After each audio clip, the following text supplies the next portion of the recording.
Cowboys mailbag, questions on CJ Goodwin, Mike McCarthy, and running back by committee.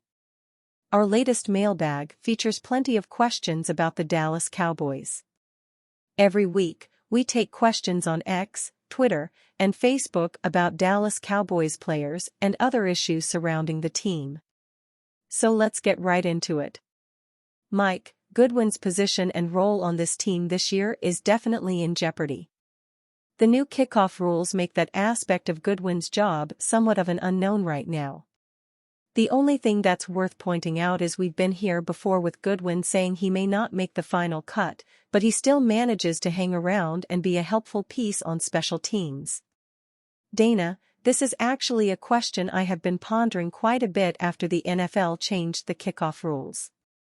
As everyone knows, Goodwin has made a name for himself on special teams, and that alone has earned him a spot on this roster for the past few years. It's really too soon to tell what the differences will be with the new changes to the kickoff rule, but will his talents still be as valuable as they once were? With shifting rules and younger guys coming in who may be able to contribute in other areas outside of special teams, Goodwin might not be as safe as he used to be. That said, I do believe that if he is able to prove in the preseason that he is just as valuable on special teams as he once was, we should see his spot on the final roster. Mike, it's not perfect is one way to put it.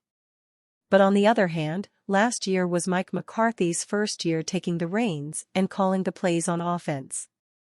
That led to Dak having a career season and the Cowboys' offense finishing the regular season first in total points scored and fifth in total yards per game.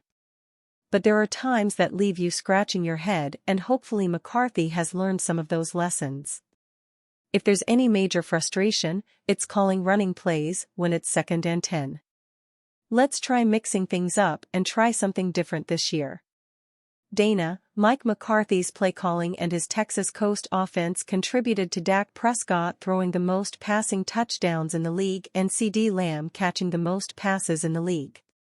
The Cowboys were also the highest-scoring team in the NFL last season. It is hard to argue that McCarthy's play calling didn't have an effect on those accolades. However, the one main criticism would be in the running game. While they could have benefited by improved individual efforts from the RBs and the run blockers, the scheme and play calling could definitely use some improvement. Being less predictable about when the offense is going to run the ball would be a great place to start. The one thing that has stood out when looking at Mike Zimmer's defenses is the discipline. He is a no-nonsense coach that focuses a lot on the fundamentals. Penalties should occur less often in a Zimmer-led defense. And for a team that is plagued with penalties, it should be a big focus this year. He has also been very vocal about the priority of stopping the run. Our own David Howman wrote an excellent article breaking down the Zimmer defense and the importance of stopping the run. Again, for a team that had a glaring weakness in stopping the run last season, Zimmer might be just what the doctor ordered. Mike, it's very seldom the Cowboys will cut a head coach halfway through the season. Wade Phillips was the most recent head coach to get sacked halfway through a season, and that took one of the worst starts to a Cowboys season in franchise history. If you think back to Jason Garrett and the amount of times fans expected to see him walking, only to get extended, that serves a reminder on how much Jerry Jones and company will be overly patient with their head coaches and allow them to redeem themselves. Whether that's a good or a bad thing is another matter. Dana, it is very rare that a coach for the Dallas Cowboys gets canned in the middle of a season. The Cowboys would have to have a complete meltdown in the first half of the season in order for something like that to happen. With McCarthy's track record, especially since joining the Cowboys, that seems very unlikely. His teams have gotten to the playoffs 3 years in a row now, and the 2024 team should be in the fight to see the playoffs again. I expect to see McCarthy to coach the full 2024 season. Whether he will be here in 2025 or not, that is a different story that greatly depends on what happens in the postseason. Mike, as it stands right now on the cusp of entering training camp, this running back backfield is Rico Dowdle's to own and be the lead back. He has plenty of competition, and as good as Dowdle is, we still don't know how well he can play when all the pressure is on him as the starter. That being said, this team is looking to go by committee this year at the position, and it's a tactic that has served many Super Bowl winning teams well, looking at New England. Week 1 against the Cleveland Browns will be a bad way to determine how this offense will look at running back, as they play a team that's great at generating pressure, and Dallas will be looking to start 2 rookie offensive linemen. It will make the snap count for the running backs look off that particular week. But by week 4, we should get a handle on the offensive plan for the running backs and what player is doing what role in this committee. McCarthy has come out and talked about the running back by committee approach that they are taking this season. We should see a pretty even distribution among the top RBs in the group, with the others sprinkled in. That said, there will probably be a RB that stands out among the rest that will see a little more carries than the others. I expect to see Rico Dowdle take on that role. Brandon Aiyuk requests trade. Cowboys must pay CeeDee Lamb before he follows suit.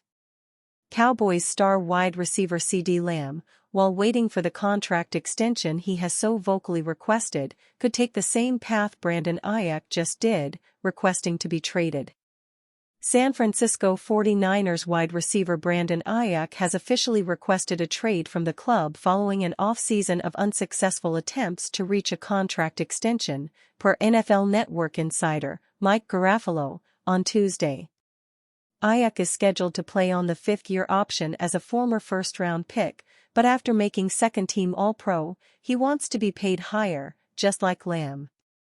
Brandon Aiyuk is under contract for a little more than $14 million this season. The #49ers survived a trade request from Deebo Samuel. We'll see if they can find their way through this one from Aiyuk. About an hour ago, Mike Garafolo told the world on Twitter that Aiyuk had officially requested a trade after failing to reach an agreement. The 49ers were in a similar situation with Deebo Samuel not so long ago, but they made it work, so we will see how that goes. What will it take to get CeeDee Lamb extended? The more we see this news, the more I worry that CeeDee Lamb will not be a Dallas Cowboy long-term. Lamb is due close to $18 million in 2024 under the 5th-year option on his rookie deal, but is scheduled to hit free agency following the season.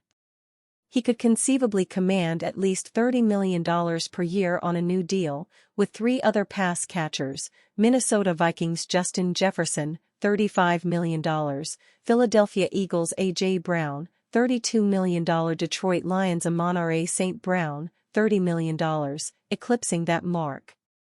Lamb deserves nearly the same as the highest-paid guy at his position, if we are being honest. Justin Jefferson is the only other player that should be in the conversation. CD said in January he wanted to become the NFL's highest-paid receiver. Dak Prescott, CeeDee Lamb have built quite the chemistry in a short amount of time. Cowboys championship window closing. Lamb is not expected to show up for training camp unless he has an extension in place. He already skipped minicamp, so that's not surprising. That cost him a $100,000 fine. Players who skip training camp are subject to a $50,000 fine for each day missed. This is do or die for the Dallas Cowboys. The championship window is closing for the Dallas Cowboys. If they continue to leave their best offensive player unsigned, and he does request a trade like Aiyuk, this team is done. Mike McCarthy and Dak Prescott seem to be playing for their future in Dallas, and not getting a deal done with Lamb, even risking him demanding a trade, does not make sense right now. The only way it makes sense to trade CeeDee Lamb would be if the Cowboys were ready to blow everything up and start from scratch. Don't follow suit, CD. If they believe Prescott can take them to the Super Bowl, they need to ensure he has a number 1 target. Conversely, if they believe Trey Lance can be a starting quarterback, his life becomes easier with CeeDee Lamb wearing a star on his helmet. Either way you look at it, he should be signed long-term. Don't take any chances. The Cowboys already have enough to deal with. Micah Parsons can't stay off of X/Twitter, and folks are wondering if Prescott is going to be around after this season. the last thing they need is to have Lamb request a trade. If they even think about trading Lamb in lieu of getting a deal done, this front office will face tremendous backlash from much of their substantial fan base. Training camp is next week, and boy would it be nice to have CD Lamb in the building with the rest of the offense. I think about the Dez Bryant situation back in 2015. He tweeted he wouldn't show up without a new deal, which lit a fire under the front offices and he got signed on July 15 of that summer. He was in the building doing what he needed to do come time for training camp, and it's time now to do the same with CD Lamb. Cowboys predicted to trade for Eagles ex-star RB, intriguing option. As the Cowboys prepare to begin training camp later this month, they'll do so with uncertainty at the running back position. That's because the team is lacking a clear-cut starter, with their major additions in the offseason being Ezekiel Elliott, who is more of a part-time back than a starter at this stage of his career, and journeyman Royce Freeman, who has started just one game since the 2019 season. Outside of those veteran additions, the Cowboys feature inexperienced runners in Malik Davis, Rice Dowdle and Deuce Vaughn. Neither of those running backs have been starters during their careers. That lack of certainty at running back is a major reason why Bleacher Report's Alex Ballentine is making the bold prediction of the Cowboys of Dallas making a move for a running back via trade. Ballentine mentions Carolina Panthers running back and former Philadelphia Eagles Pro Bowler Miles Sanders as an option. A veteran like Miles Sanders would also be an intriguing option, writes Ballentine. He completely lost the backfield in Carolina last season but had 1,347 yards from scrimmage in his 2022 campaign with the Eagles. Miles Sanders posted terrible 2023 season after career year. The 27-year-old Sanders had a career-best year during the Eagles' run to the Super Bowl during the 2022 season. He clinched his first Pro Bowl berth by running for 1,269 yards and 11 touchdowns, ranking 5th in rushing yards and 8th in touchdowns during the 2022 season. While he did post a decent 4.2 yards per carry clip during the postseason in addition to his 148 rushing yards on 35 carries, his usage started to decrease in the playoffs. In fact, backup Kenneth Gainwell saw more carries, 38, and ran for 190 rushing yards during the playoffs. While Sanders' role clearly decreased during the playoffs, he parlayed his banner year into a major contract during the 2023 offseason, inking a 4-year, $25.4 million deal with the Panthers. However, Sanders was one of the least efficient running backs in the NFL last season, posting just 432 rushing yards on 129 carries with 3.3 yards per carry, all career lows. In fact, Sanders had the third lowest rushing average among the top 48 rushers from last season. Sanders' horrid start to the season led him to lose his starting job after the first 5 games of the season. After seeing 61 carries during the first 5 games of the season, Sanders carried the ball just 68 times in his next 11 appearances. Why Cowboys should trade for Miles Sanders? The veteran back will enter the 2024 season buried on the depth chart behind Chuba Hubbard and second-round pick Jonathan Brooks. Carolina also added former Seattle Seahawks starting running back Rashad Penny to the equation. With Sanders likely on his last legs in Carolina, now would be the perfect time for the Cowboys to trade for him for a low draft pick. The Panthers would likely rather trade him than outright release him. He has a $10.5 million dead cap hit for the 2024 season and receive a late-round draft pick in return.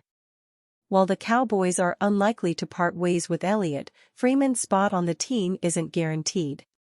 The same applies for the 3 inexperienced backs in Davis, Vaughn, and Dowdle. While Sanders is coming off of a rough season, playing behind an established line and one of the best teams in the NFL may be the key to unlocking his potential once again.